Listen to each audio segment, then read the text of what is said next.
So, good evening ladies and gentlemen. I'm going to take a bit of a different tack tonight because I'm not quite as erudite as a number of my friends down here in the front row.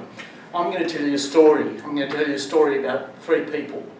Mainly about one person, but there's two others who come into the story later on. But let me start off by talking about agriculture. So something's happened in agriculture in Australia over the last number of years.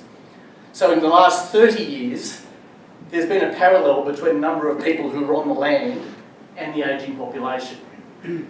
There's been a consolidation of the farming sector, and I'm sure you've all read about that or heard about it.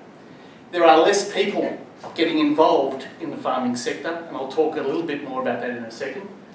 But there has been a number of technological advances which is changing the nature of farming.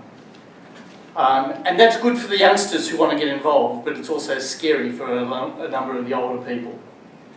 For the older generation, they're starting to sell off the farm.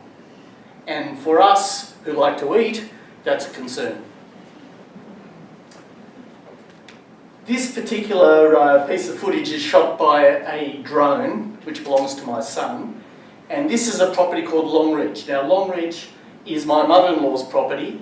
And it's, for those of you who know the Hume Highway, it's not far from Marulan. So it's a place called Brayton. And you can see it's an absolutely beautiful place. It's a National Trust home. It was built in 1836. My mother-in-law moved into this property about 38 years ago with her husband, who unfortunately has passed away. My mother-in-law is 84 years of age. She's got little interest in retiring. She's running the farm on her own. She's got some help, but she's basically running the farm on her own. She is on a four-wheel drive bike, and if you've thought about an 84-year-old on a four-wheel drive bike, it's a pretty scary concept. She has 400 Limousin cows, which are stud cattle. She uses AI technology, so artificial insemination technology.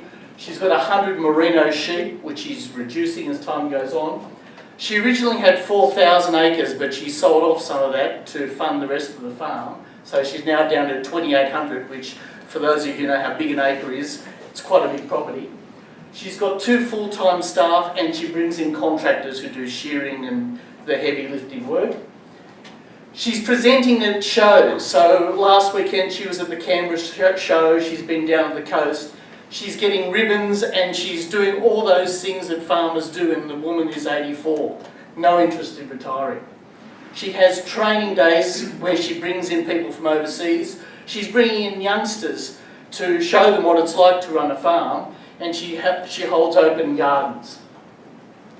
So the question is, for me, in terms of agriculture, what are the challenges? And I think this is really pertinent because this is happening in my family right today, right now.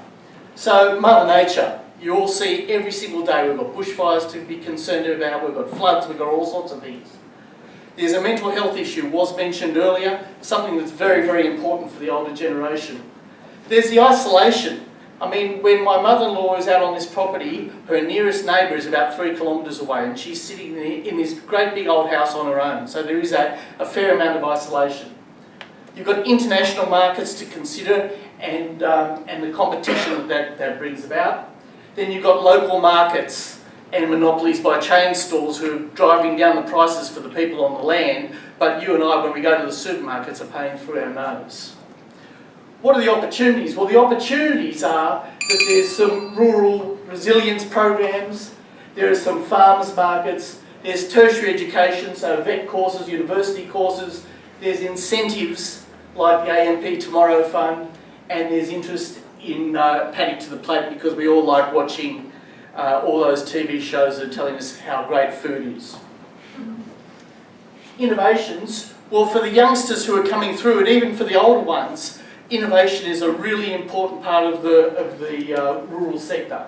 So the drones, you saw the drone footage before, so you can use the drones for tracking cattle, for seeing when the fence goes down, all those sorts of things.